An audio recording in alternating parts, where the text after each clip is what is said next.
My name is RighteousNicky and welcome to another Overmind game, the place where I show you interesting heroes with interesting builds and I just commentate you my mindset about all those things.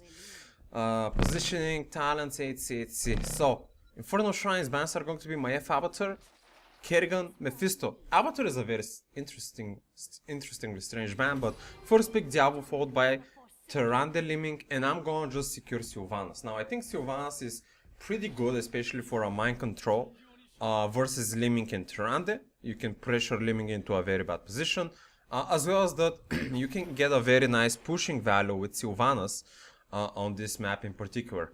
Genji is going to be secured on our side, which is also a pretty solid pick. Not many Genjis are picked in Hero League because they're banned, but the next follow-up bans are going to be Garrosh, Alexstrasza.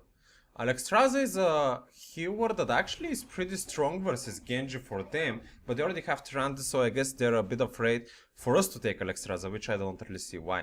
Anubarak for main tank, and fourth pick for them is going to be Johanna. So they're forcing a double tank composition, and I'm assuming that one of the tanks is going to be on the soul lane. Both of them can actually soul lane pretty well, so it's going to be very interesting. So this last pick, our last pick highlighted Keltas, and I told him that I do like Keltas as a pick, so I can take the soul lane while we still have Keltas for rotational wave clear, Ana that can boost the Keltas, or Genji is also pretty strong, and last pick for them is going to be Illidan. So their draft is very interesting here. So is Illidan going to be on the soul lane? I thought that one of the tanks is going to be, but if Illidan is on the soul lane, then actually I don't think I can do much versus an Illidan as a Sylvanas, just because he has so much health sustain with his damage. So I think I might get cooked, but so far their draft looks pretty cool, and the cool thing about our draft is that I'm going to be a solo Sylvanas, so enjoy soul lane. Actually, you know, I'm going pretty confident in the soul lane, because mainly because my level 1 talent, which is called Dreadful Wake. Now I don't have an escape just right here, right now, but Genji is coming in. We're gonna do just a little bit of a moderate damage here on Illidan, and yeah, he's just gonna be on his merry way. Now, it's very important, especially if you're playing versus Illidan. Yeah, I do want to put some pressure, but I need to be very careful of how far I can go in. And as you can see here, I really am trying to not take that much damage. I'm trying to trade very nicely. He's getting a bit closer to the towers. Tyrande also coming in, so that's a bit scary. She's gonna heal him to full, and that means that I pretty much have lost every single chances of being aggressive on this lane. Even Liming coming to the top, you know, that was a thing that I could have dodged very easily, but I just was sleeping towards the idea that the Liming might actually come top, because you already had 2 people. Why would you need a third one? And yeah, I was watching some talents there, but it is what it is. Illidan is just going to be super aggressive, and the only thing I can do is just pretty much stay on the towers. He's not going to be taking any damage there, and he's going to be trading very favorably. So all I can do is just pretty much stay on the towers and try to not get engaged. That's pretty much it. Knowing that Genji is now working around here, I think I can just go back safely to base, get my HP to full, and I don't know, let's see what we can do back on the lane. Now, I'm actually thinking, I usually go Cold Embrace as a general on Tyrande, but versus their team in particular, I might decide to go some other talent, but I'm really not sure yet. It really depends how the game is gonna progress. So far I'm gonna go Wither Barrage. Now, this is why I wasn't really thinking about the minus 25 armor, because I know that I'm not going to be going for the Lost Soul talent, and there is a couple of reasons for that. Now Illidan is going a bit deep there with the Genji's help. We're actually going to be able to kill him. Anubarak diving in, but that is the 4th man now, leaving 4 people on the top. I don't know why Genji is pinging me there. Why do you... yeah, I think I wanted to say pinging, but yeah. 4-man top is just insane. Babysit on the trend. I suicided. No, that's not what happened. I did dodge a noob stun. There is no way I could have dodged it. And the fastest reaction I could have used to use my E was on the left. I couldn't have used my E and turned my mouse on the right to react fast enough so I don't get stunned by a noob. That is the thing I'm trying to explain, the Genji, and he thinks that I just looted the other way to the suicide. That is not the case at all. Like there, I couldn't have reacted fast enough to turn to use my hunting wave to the other side to dodge the Anoop stun, and I wasn't expecting a Liming. I was just gonna dodge everything and be on my merry way from trying the Anoop and survive. But a wild Liming also appealed the fourth man on the top, and that is just way too much. Like you cannot do anything about that. Now Illidan is getting pretty well, he's gonna secure 1 kill, Genji is gonna get stunned, and things are not looking very good for us. In the meantime, Kyotos is going to be on the rotational lane there versus Juhana. That's kind of fine. To be honest, I can also do that, but to be honest, I think it's better actually if Kyotos is here and not me, because I think he can put a lot of nice good pressure on the objective, unlike me. And I can still depush the rotational lane, so that's a bit of a concern that I'm having at the moment, but I think it's just too late, because we're just too far into this conflict at the moment, and we're hoping that Diablo is going to be maybe diving here, and maybe we can do something, some damage on the Anoop. Illidan going in, Illidan is going to be taking some damage, Genji is going to take some damage. They are at 30 here, so this is not going to be working that good for us. At least we are pushing the lane, but yeah, we need to use Kyotos to clear the objective while me to clear the objective. I did take the level 7 talent that allows me to do bonus damage to monsters as well, not only minions and mercenaries, so I could help that, but Illidan now is going to be taking some very nice stuns and damage. So is the Juhana. Illidan, the minus 100 healing. I was planning to maybe dive in there, but it's a bit too risky. They're doing a lot of damage. The Kyotos with the poisons and the Q, he's just gonna annihilate the Liming there. Now the Anoop is going extremely low. I'm just gonna fly into the other direction. Illidan didn't manage to land that one attack, so he can get like a cooldown reduction. He's gonna fall down. Next one's gonna fall down is Juhana. And just like that, we actually managed to turn a team fight around. And it's going to be 30 to 20. And pretty sure that we can actually secure it with 4 men here and just get the Punisher. Now, on my previous mindset, my previous thought that I couldn't finish because there is just too much action happening here. On level 4 I went for the extra Q stack with faster firing of the Q stack instead of Lost Soul. I usually go Lost Soul, but the spread damage doesn't have any effect versus their team because they're 2 tanks who don't really care if they're gonna get some minor poison damage, which I agree.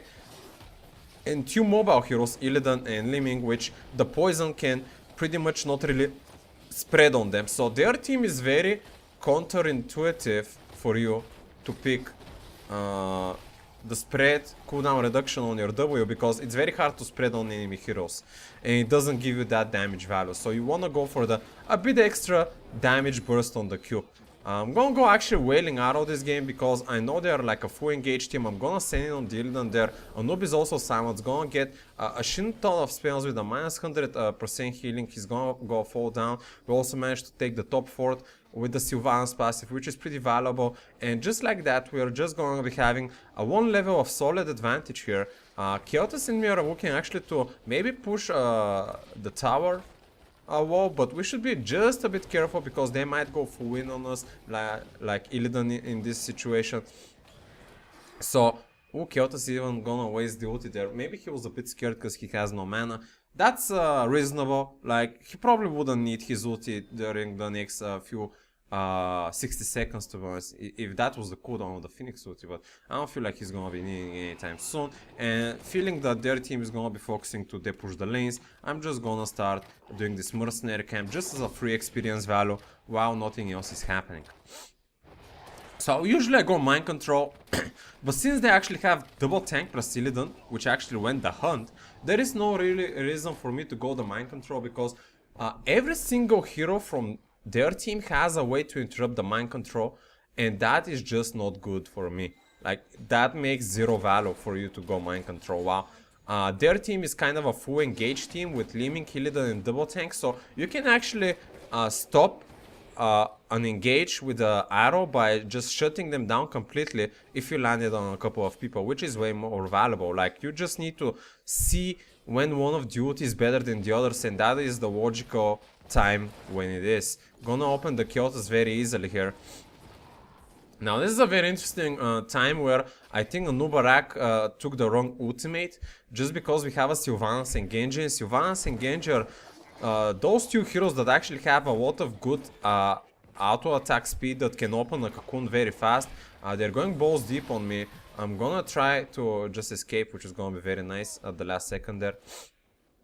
So Genji attack speed can open the cocoon very fast, and my Qs can open the cocoon very fast. So cocoon will hunt on Diablo there. I'm just gonna toss the silencing arrow on 3 men there. So we're gonna be able to let Diablo not instantly die. In the meantime, Keotus is gonna get nano boosted. Illidan is gaining some damage there. In the meantime, Johanna on the top. Nothing seems to be happening since Genji is actually not here, but maybe when he comes we can do something. We're just trying to be not overextending on level 13. I'm actually gonna go Will of the Forsaken. There's a couple of reasons for that, and the major reason is that they actually have a lot of single target hard CC from their double tanks, Anup and Johanna, which I don't really want to get stuck in them. But another reason is that Illidan's hunt becomes useless once you go Will of the Forsaken, because the main reason why Illidan wants to hunt you is just to shut you down and burst you. But since you're not gonna get stunned from that, you can easily escape from that. Keotus on the other hand is going to be in a very shitty spot, and he's just gonna die. Genji is on his way, but things are not looking very good. I'm just gonna push the lane a bit. Illidan going on me. Maybe Genji can do something. I'm really trying to take... ooh, 2 people from the enemy team are gonna fall down thanks to the Genji. Diablo also picking up some stuff, and we're actually gonna be coming up ahead on this team fight once again, keeping the level advantage, and things are looking to be very nicely here for us. We're going to be able to push the tower wall again here with the Sylvanas passive, with the mercenary camp, Genji putting some side pressure, and we're just pretty much wanna get this fort while the enemy teammates are dead, and Keotus can just reposition on the objective. Not reposition, but position on the objective so he can start clearing it. Now with the 4 down, I think we can just all go as a 4-man squad. On the objective, I see Genji trying... oh, hunt, but I'm gonna go Will of the Forsaken, gonna cleanse everything. And just like that, a talent that just counters them completely is what you want to be smart about when playing any hero. You really need to go through every single talent, and... let me tell you guys, Will of the Forsaken is not one of those talents that is taken a lot. Diablo with the stun to the wall is going to secure the objective there. I see a lot of them are coming towards us. I'm looking for an arrow here. Genji in a bit of a shitty position. I'm gonna arrow on Illidan there. Nano boost on middle. I'm actually going extremely low. I'm gonna die. I did manage to put enough damage there for Illidan to die, but I wasn't expecting this nano boost.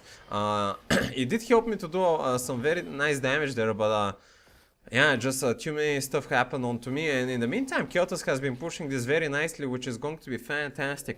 Gonna go actually for the Cold Embrace, because I do want to actually have that minus 25 armor versus a double tank in Illidan, because even if I don't have the cooldown reduction on 4 that can spread through more heroes and reduce my cooldown on my W, I still want to have that 2 of minus 25 armor when I see the time is right, and just to be able to burst that target that I'm planning to burst with my team. So even if you have a bigger cooldown on your W, you can still make use very nicely of this talent, because just if you save it for the right time, it can get you a lot of value. Anup is just gonna get bursted by the Diablo Genji dive there. That was very beautiful, and seems like things are not going to be looking very good for the red team, because we have a solid 3 level advantage. Diablo diving in a bit deep there on the Johanna, maybe the best, not the best target, but I'm just gonna come here, start freezing the keep so we can secure it. Nice double stun from the Trande. Liming diving in there. I'm gonna minus 25. I should have actually minus 25 on the Trande. Now I'm going nano boost, gonna stop the Trande, but ooh, Johanna, I'm gonna minus 25 her as well. Gonna burst her in. I'm just gonna, maybe I'm gonna arrow. Yeah, I'm gonna arrow on the Illidan so he doesn't die from the Genji. Gonna minus 25 him as well. And just like that, I'm gonna pick up like 3 kills around me. And that is just, man. This is probably the first time in my entire Sylvanas history that I'm getting nano boosted. And it's very interesting and cool, because it's just a very thrilling feeling. I'm gonna put just a little bit of keep value, because I saw Anup is on the middle, Liming coming in, but she cannot really pick me up. And yeah, just more value, knowing how deep I can go because of the dead timers, and just a little bit of value, just to annoy them, just to get that siege pressure. And I'm just gonna start this siege camp once again, but first fountain, just in case Nildan decides to invade me, so I don't instantly die. I might be able to remove the stun, but Hunt also has a burst damage portion, which I'm not really happy about. Now, I did see a Tyran de Owl, and I wasn't on the camp yet, but I know that Tyran de Owl reviews the map for a certain duration after it passes as well, so they might have known that we were there, but so far we see a Johanna here. They're probably doing their siege camp. I'm just gonna minus 25 the Johanna. She's going to be taking a very big portion of damage. Illidan diving on the Keltas, things are not looking very good. Keltas going extremely low, he's gonna get nano boosted. In the meantime, I'm gonna mark the Illidan, he's gonna fall down. I don't feel like I wanna use arrow yet, because I'm a bit far. I'm gonna try to mount up a noob a bit low. Genji is doing some damage. Oh, I'm just gonna instantly die to a Johanna burst. That was very... I'm not really used to that, because usually Johannas don't really go for the aggressive talents, and that talent just surprised me. Roar! Q deals 150% more damage if you hit 2 people with your Q, so that's basically what killed me there. I wasn't really expecting that turnaround Johanna damage, so I was a bit too confident hugging her, but it is what it is, 2 for 2. We're pressuring the top with the mercenary. We have the not 3 but 2 level advantage, but almost 3, which is pretty insane, pretty good. They haven't killed a single 4 out of us. And we just really need to pick up another good team fight here and just try to end the game. So yeah, well, back to my previous thought, like there's so much action that I can't really finish my thoughts all the time. We have the Forsaken, like usually on level 13 I go for the spell shoot to try not to get bursted by someone like Laming. But one of the reasons why spell shoot isn't good here is that Anoop and Johanna are such tanks that can actually poke your shield very easily with their spells, and you won't be able to soak any burst damage if it's procced all the time. So that's why I think Reward of Forsaken, allowing you to dodge the hard stuns and reposition, is a lot better tool to survive. And that is the thing about talents that are not used very often. Ooh, Johanna just got instantly bursted there with a minus 25 armor. Genji diving in the way. I'm gonna arrow there. Johanna gonna fall down. Illidan getting a bit low. Keltas now coming out here. I'm actually gonna go both of the storm because I want the extra mobility yet again. Trying to getting a bit low. Trying to maybe... Oh, I see teleport on Diablo. I'm gonna mark on the limit there with the minus 25. We're gonna burst her with the Genji. I'm gonna dive to the Trande, and just like that, like a tag team, me, Diablo and Genji are going to be flanked through the battleground and picking up kills, and it's just beautiful. Beautiful. Them having around 20 plus seconds on the dead timers means that we can go very aggressive with Sylvanas and try to get that keep before we go for the Punisher, so our Punisher can actually go for the core. But are we actually trying to go for the core here? This might be a bit risky, to be honest, guys. Might be a bit risky, but I'm going to be staying on the keep because I want to secure it just in case we fail. Gonna get the fountain, and our people with the catapults are starting to do some core damage. I'm gonna mark Illidan just right now. He's going extremely low. He's just gonna fall down. That was a bit of a not great either. I thought that Illidan might have survived, but that's fine. Johanna now gonna get marked as well, and we're gonna be able to kill her. Yes, excellent. Their teammates are just falling down, and we're starting to do very nice core damage. I'm gonna get nano boosted. W on the liming there, but we can just go for the core at this point. And I'm gonna blink in for the core damage, and this, ladies and gentlemen, is going to be game. This is the most aggressive Sylvanas I have ever played, boys. And yeah, Will of the Forsaken.